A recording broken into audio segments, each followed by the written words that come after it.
sanctions and the health committees. So, firstly, what did you make of the remarks you just heard from General McMaster?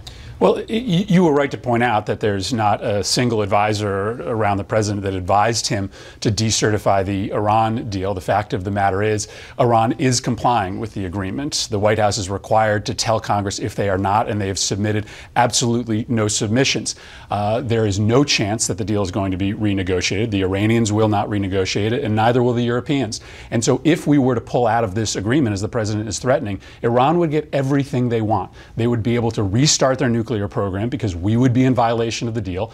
The Europeans would continue to grant them sanctions relief. Their economy would continue to grow, and they would look like the victim in this situation. So there is absolutely nothing that accrues to our national security benefit if we ultimately pull out of this deal, and it is an absolute fantasy to suggest that we are going to be able to restart negotiations. Still, even the Obama administration conceded a year ago that the nuclear deal, far from having a salutary effect on Iran's regional behavior, might actually have been emboldening it.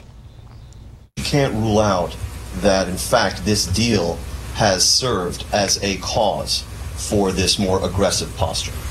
I mean, I can't rule that out.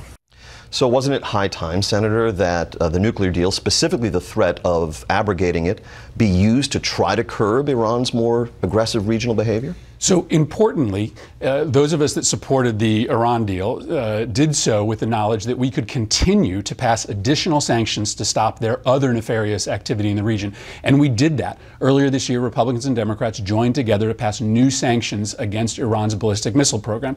But you know what? The president hasn't implemented those sanctions. So the White House can't complain that Iran is still acting in a deleterious manner in the region and then not implement the powers that we have given him to try to stop that behavior. We should be working together to take on their support for terrorism, their ballistic missile program, their miserable human rights record. But if you allow them to get back on a path to a nuclear weapon, their activity in the region supporting our enemies, it's even worse. It's even more threatening to us if they become a nuclear power in that region. That should be unacceptable, and that's what that deal was about. You heard the president list the things that Iran has been doing that have been not in compliance with this deal, and exceeding some of the enriched uranium stockpiles and so forth. You're not bothered by any of that?